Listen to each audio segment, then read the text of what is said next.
मेरी माँ, बूढ़ी माँ, हाँ, लोअर कोर्ट से लेके मतलब अलीगढ़ कोर्ट से लेके इलाहाबाद कोर्ट और फिर दिल्ली, इस कोरोना वायरस के टाइम में 65 साल की उम्र में घूम रही थी, एक वकील के पास से दूसरे वकील के पास पैर पकड़ के रो रही थी कि किस तरह से मैं बाहर आ जाऊं।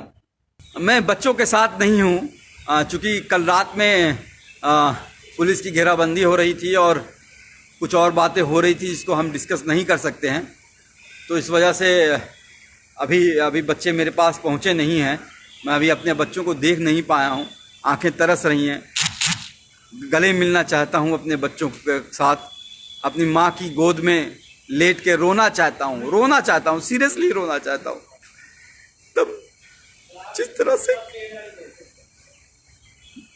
जिंदगी कर दी है, अपने ही बच्चों को से दूर कर दिया है। एक बार उनसे मिलना चाहता हूँ, एक बार माँ की गोद में लेट के सोना चाहता हूँ, सुकून की नींद सोना चाहता हूँ। यार पता है जेल में क्या होता था, 8-2 घंटे पे पहरा लगता था। हाँ साहब, भी 146 कैदी नसर नमहबंदी सकुशल हैं, 6 बजे सुबह 5 बजे सुबह लाइन लगाओ, परेड लगाओ। इस बार जेल में इतनी मतलब 5 दिन तक मुझे खाना तक नहीं दिया गया। इतना टॉर्चर किया गया, मेंटली भी और फिजिकली भी, कि क्या बताऊं आपको। अगर कहा जाए खुद को पोषण का शिकार हो गया हूं। पैर दिखोगे कभी, अभी दिखाता हूं तो ऐसा लगेगा कि मतलब लकड़ी हो गया है, पर निकल आया बाहर। और जुडिशरी का बहुत शुक्रगुजार हूँ। जुडिशरी ने एक बहुत अच्छा डिसीजन दिया है। वो मेरा ऑर्डर ले आना। जुडिशरी ने बहुत अच्छा ऑर्डर दिया है और उन्होंने साफ साफ कहा है कि डॉक्टर कफील ने जो अलीगढ़ में भाषण दिया था वो कोई भड़काऊ भाषण नहीं था। वो देश की यूनिटी के लिए, अखंडता के लिए, एकजुटता के लिए था। और उन्होंने साफ साफ कहा है, डॉक्टर कफील ने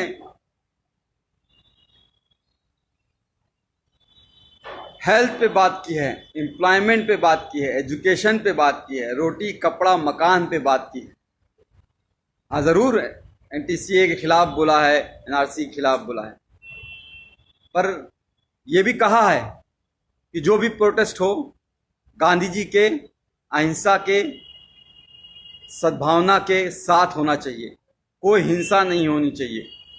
सबसे मिलकर भाईचारे के साथ मिलकर सबको साथ आना चाहिए।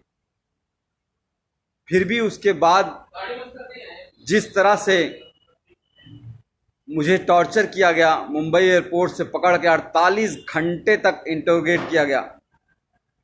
एसटीएफ की टीम ने ऐसे ऐसे सवाल पूछे, अरे आपने तो कोई पाउडर बना लिया है जिससे करोड़ों इंडियन मर जाएंगे। मैंने कहा भैया मैं डॉक्टर हूँ बच्चों का, मैं कहाँ से पाउडर बना लूँगा। कोरोना की बात कर रहे हैं क्या, तो आप चाइना से पूछिए। आप सरकार गिरा रहना चाहते हैं, हमारे पास फ़ोन रिकॉर्डिंग, हमने कहा लाइए सुना दीजिए, एक भी सबूत आपके पास हो तो। मैं कोई पॉलिटिशियन तो हूँ नहीं। आप जापान गए थे, मैंने कहा हाँ, पाकिस्तान क्यों नहीं बोल दिया। अरे जापान कैसे, इंडिया से बाहर कैसे जा सकता हूं जब पासपोर्ट मेरा जुडिशरी के पास जमा है।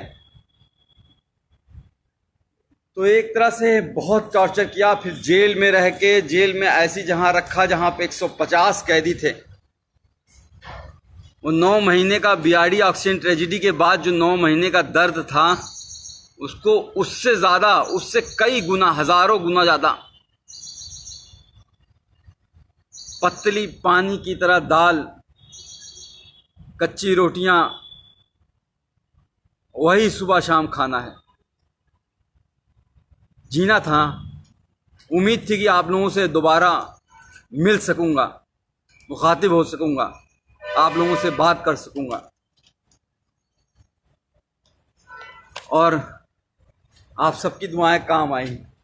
आज आपके साथ हूँ फिर से दोबारा।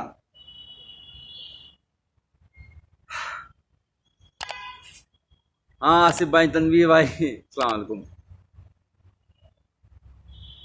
मथुरा की नगरी, कृष्ण जी की पवित्र नगरी में रह के बहुत कुछ सीखा कि किस तरह से भगवान कृष्ण ने कहा है कि कभी भी किसी को धोखा नहीं देना, अपना दिल साफ रखना, यही धर्म होता है। और हम लोग रामायण देखते थे 9 बजे से 10 बजे तक, हर रोज आता था, लॉकडाउन के टाइम भी। तो उसमें भी जो उत्तर रामायण में महर्षि वाल्मीकि जी ने श्री रामचंद्र जी को जब एक बात कही थी, जब उन्होंने धनुष उठा लिया श्री लव कुश के खिलाफ ही, तो उन्होंने कहा था कि राजा का धर्म राजधर्म होता है, राजहट नहीं। पर यहाँ तो राजा मेरा बाल हट पे आ गया है। बच्चों की जान बचाने की कितनी बड़ी सजा दोगे भाई? क्या बच्चों को जान बचाना इतना बड़ा गुनाह हो गया था?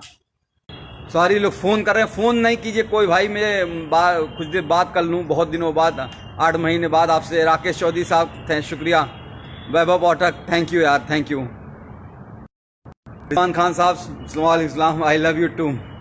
तो मैं ये कह रहा था कि महर्षि वाल्मीकि जी ने श्री रामचंद्र जी से कहा कि बाल हट मत करो।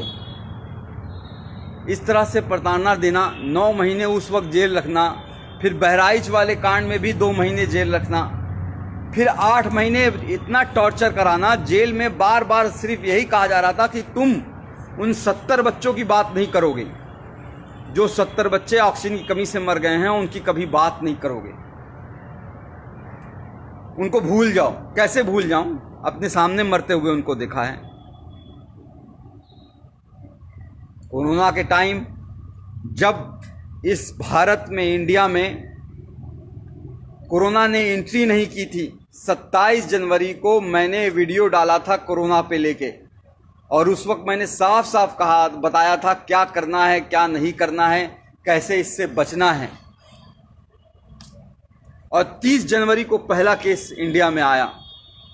मैंने माननीय प्रधानमंत्री नरेंद्र मोदी जी को 19 मार्च को ही एक लेटर जेल से सुप्रिंटेंडेंट जी के द्वारा भिजवाया, और उसमें साफ कहा कि हम कम्युनिटी ट्रांसमिशन से बच नहीं सकते, हमारा भारत देश ऐसा है। क्योंकि मैंने पूरा भारत घूमा है, कितनी गरीबी है, एक एक घर में 4-4 लोग कैसे रहते हैं, एक पूरी झुग्गी झोपड़ी बस्ती होती है, हज़ारों लोग उसी में रहते हैं।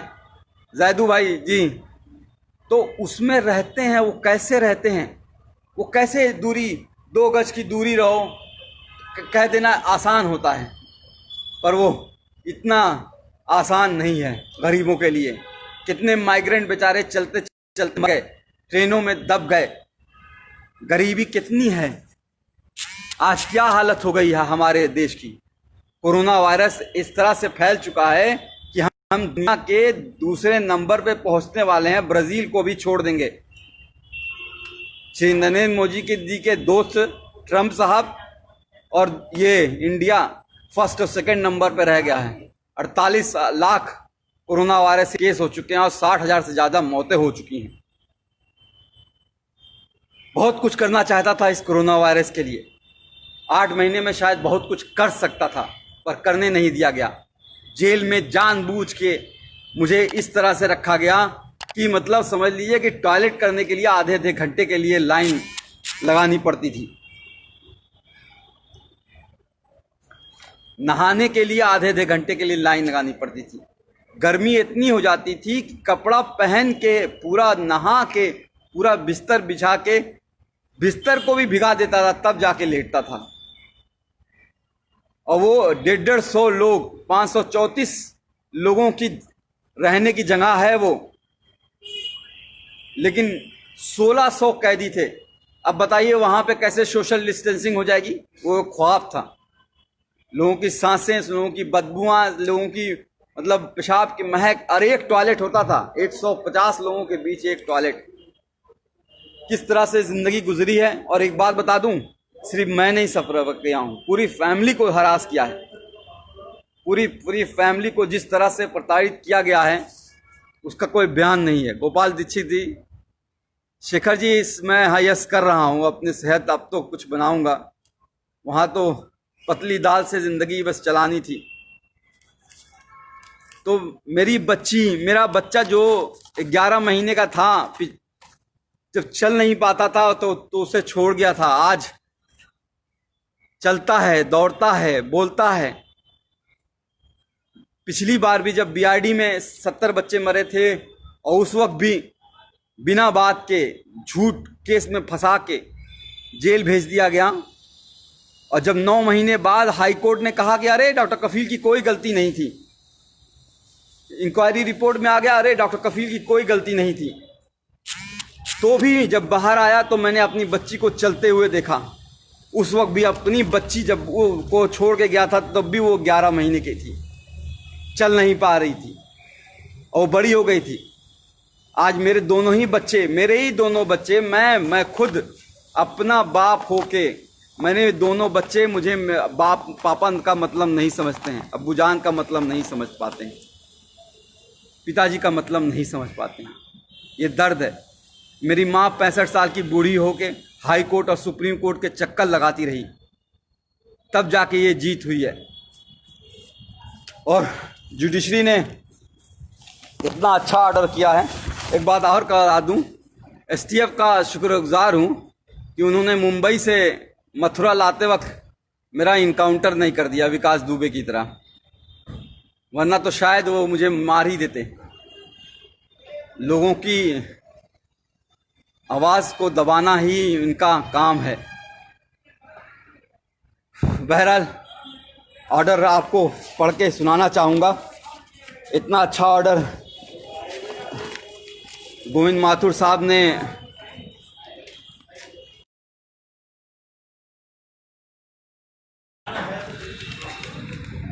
किया है। सुप्रीम कोर्ट का भी धन्यवाद करूंगा, वरना तो हाई कोर्ट में डेट पे डेट हर 14 दिन पे कैसे एक एक दिन कटेगा, एक एक घंटे कटेगा, ये सोचता था कैसे वो टाइम आएगा जब मैं बाहर निकल पाऊंगा, कब मेरी जज मेरी कोई बात सुनेगा। इसलिए हम लोग सुप्रीम कोर्ट, मेरी माँ 65 साल की बूढ़ी माँ सुप्रीम कोर्ट गई और मैं सुप्रीम कोर्ट का शुक्रगुजार हूँ जो उसने कहा कि 15 दिन में फैसला सुनाओ।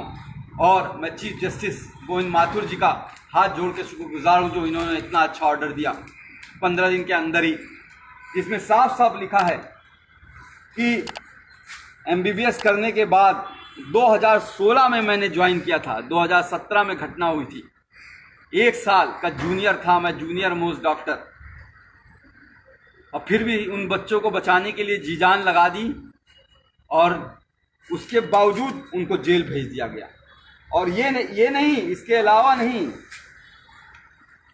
The petitioner and his other family member, including the detainee, were continuously harassed and victimized by the state authorities, including the district administration Gorakhpur, by several means. मेरे यानी कि मुझे ही नहीं, पूरी फैमिली को सरकार ने बुरी तरह से तोड़ना चाहा। मेरे भाई पे गोली मारी गई थी, आपको याद होगा शायद, वहाँ पे जहाँ पे चीफ मिनिस्टर खुद मौजूद रहते हैं 500 मीटर दूरी पर। आज 3 साल होने जा रहे हैं उस बात को, एक भी कोई गिरफ्तारी नहीं हुई और कोई चार्ज नहीं हुआ है। बहरहाल आते हैं हम AMU के जो लोग कहते हैं कि भाषण मैंने गलत दिया था उसके बारे में। कहते हैं कि मैंने भड़काऊ भाषण दिया था, कहते हैं कि मैंने 2 धर्मों के बीच, 2 रिलीजन के बीच एनमिटी, हेट्रेड, वायलेंस फैलाने की कोशिश की। पूरी स्पीच लिखी है उन्होंने, पूरी speech, the version of the speech, पूरी स्पीच लिखी है, एक एक लाइन लिखी है कि जो मैंने बोला है। और उसमें उन्होंने कहा है कि मैंने ऐसा कोई बात नहीं की थी जो कि किसी भी धर्म के बीच में नफरत फैलाए। मैंने बात की थी देश की अखंडता की, यूनिटी की, सद्भावना की। मैंने बात की थी एजुकेशन की, हेल्थ की, एम्प्लॉयमेंट की, इकोनॉमी की, रोड की, हाउसिंग की। मैंने बात की थी उन 70 बच्चों की जो बीआरडी में मर गए हैं। मैंने बात की नहीं उन 8 लाख बच्चों की जो इंडिया में मर गए थे उस साल। मैंने बात की थी कि हमारे 50% बच्चे कैसे कुपोषण का शिकार हैं।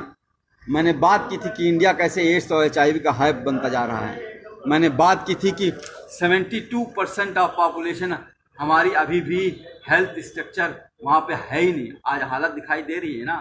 आज कह रहे हैं हम इतना GDP खर्चा करेंगे, 1% GDP खर्चा होता था। एक गरीब को इलाज नहीं मिलता है और मर जाता है तो बेचारे कंधे पे लाद के लेके चले जाते हैं। उसके लिए लड़ा था, कैंप किया, पूरा इंडिया घूमा, 103 कैंप किए, 50,000 बच्चों को देखे, मुफ्त में दवाइयाँ दी। अकेले नहीं किया, बहुत से डॉक्टर्स, बहुत से लोग मेरे साथ शामिल थे, बहुत लोगों ने साथ दिया। पर हुआ क्या, उसको भी दबा दिया गया। इस कोरोना टाइम के मैं जब रियली काम कर सकता था, शायद कोई नई दवा खोज सकता था कोरोना के खिलाफ, शायद कोई नई वैक्सीन खोज सकता था, टीका खोज सकता था, उस वक्त जेल में डाला। बहरहाल बाहर आ गया हूँ, कोशिश करूँगा और फिर से मुख्यमंत्री योगी आदित्यनाथ जी से निवेदन करूँगा कि मुझे नौकरी पे वापस ले लें। 3 साल से सस्पेंड किए हुए हैं। कैसे ज़िंदगी चल रही है, कैसे फाइनेंशियल कंडीशन है, आपको बता नहीं सकता। सुप्रीम कोर्ट और हाई कोर्ट की फीस कैसे भरी गई है, बता नहीं सकता।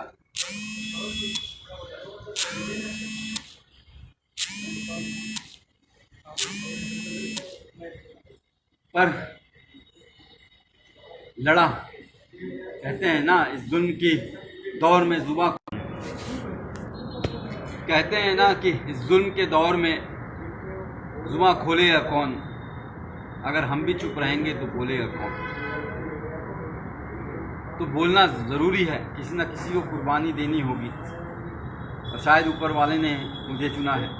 बहरहाल बाहर आ गया हूँ, कोशिश करूँगा कि सबसे पहले बिहार, असम, केरल, कर्नाटका, तमिलनाडु, जहाँ पे बाढ़ आई हुई है, बाढ़ से तो एक बहुत बड़ा नुकसान होता है। घर डूब जाते हैं, घर टूट जाते हैं, लोग बिखर जाते हैं। लेकिन सबसे ज़्यादा नुकसान तब होता है जब बाढ़ का पानी चला जाता है। पिछली बार हम लोग केरल और असम और बिहार में हम लोगों ने बहुत काम किया था और इस बार भी काम करना चाहूँगा, क्योंकि बाढ़ का पानी बीतने के बाद बहुत सी बीमारियां आती हैं, महामारी आती है। Chikungunya, malaria, dengue, Kalra, skin disease, चमड़ी की बीमारियां, आँखों की बीमारियां, कान बहना बहुत होता है।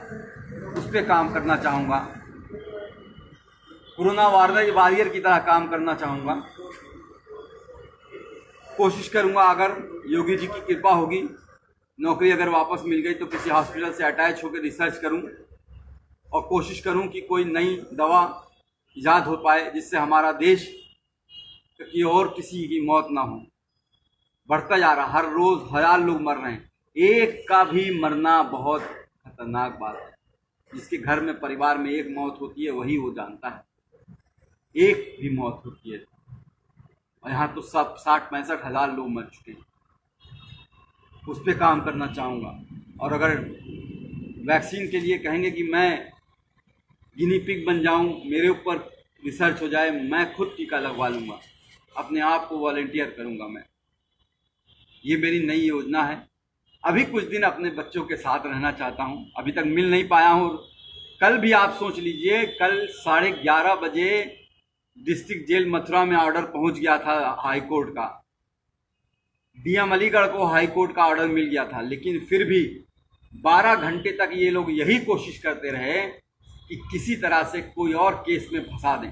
जैसे इन्होंने पिछली बार अलीगढ़ में जब मुझे गिरफ्तार किया था मुंबई से, तो जब मुझे बेल 10 फरवरी को मिल गई थी तो 4 दिन तक कोर्ट के आदेश के 2-2 बार आदेश के बावजूद छोड़ा नहीं मुझे। इलीगली मुझे डिटेन करके रखा और फिर NSA लगा दी। NSA मतलब नेशनल सिक्योरिटी एक्ट। मैं टेररिस्ट हूँ क्या? दाढ़ी ये जो बढ़ जाती है, जेल में बढ़ जाती है। आज तक कभी आपने सुना है मैं किसी हिंदू, मुस्लिम, सिख, ईसाई या किसी में धर्म के भेदभाव में करता हूँ? 50,000 जो बच्चों को देखा, पूछा कोई कौन गरीब है, कौन अमीर है, कौन किस जाति का है, कौन किस धर्म का है? उस पर इल्ज़ाम लगाओगे? इल्ज़ाम वो लगाते हैं जिनका खुद का दिमाग गंदा होता है, जो भरा होता है गंदगी से, वो दिमाग वो लगाते हैं। अभी यूपी से घर नहीं गया हूँ, गोरखपुर नहीं गया हूँ, क्योंकि लोग कह रहे हैं कि सरकार अब भी किसी न किसी केस में फंसाने की कोशिश कर रही है, फिर से कुछ कर दें या इनकाउंटर कर दें, मरवा दें। हो सकता हो आपके बीच में ना रह पाऊँ, हो सकता हो ये हमारी और आपकी आखिरी मुलाकात हो। यादव जी सही कह रहे हैं, मिनास गलियार आप, थैंक यू, शुक्रिया। मोहन चंद सिंह चौधरी समर साहब, थैंक यू। तो मैं कह रहा था कि कोरोना वायरस एक ऐसी डिजीज़ है जो फैलती ही रहेगी। मैंने उस वक्त 19 मार्च को ही लिख दिया था कि 30 से 40 लाख लोग उस वक्त मैंने एस्टिमेट किया था कि अफेक्टेड होंगे, और ऑलरेडी 30 से 40 लाख लोग अफेक्टेड हो चुके हैं। और अभी ये रुकेगा नहीं, अभी ये 1 साल चलेगा जब तक वैक्सीन नहीं आएगी। अभी यूपी, बिहार और मध्य प्रदेश जैसे इलाकों में जहाँ बहुत पॉपुलेशन है वहाँ ये फैलने वाला है, और बुरी तरीके से। हमें बहुत काम करना पड़ेगा, हमें मिल के काम करना पड़ेगा। मुझे आप सबकी बहुत ज़रूरत है, आप सबका बहुत सहयोग की ज़रूरत पड़ेगी। लोग मन की बात करते हैं लेकिन ये नहीं बताते हैं। अब आप देख लीजिए, हम लोग तो टीवी पे देख रहे हैं, पिछले 3 महीने से सुशांत सिंह राजपूत को ही सुने जा रहे हैं। सुशांत सिंह राजपूत की 3 महीने से लगातार टीवी पे बात किए जा रहे हैं। जो मेन बातें हैं टीवी पे डिबेट जो होती है वो नहीं हो रही है, पर जो यहाँ पे बातें हो रही हैं वो ये नहीं हो रही हैं किस तरह से माइग्रेंट, हमारे करोड़ों लोग किस तरह से पैदल चले और चलते चलते मर गए, उस धूप में, कड़ी धूप में मर गए। ये बात नहीं हो रही है कि अनएम्प्लॉयमेंट कितना बढ़ गया है, लोगों को नौकरियां नहीं है, लोगों को खाने को नहीं है। 500 रुपया आपके अकाउंट में डाल दिया गया है, अब आपको 3 महीने तक 500 रुपया चलाइए। 5 किलो चावल दे दिया गया है, आप पूरी 8 लोगों की फैमिली है, खाते रहिए 3-6 महीने तक।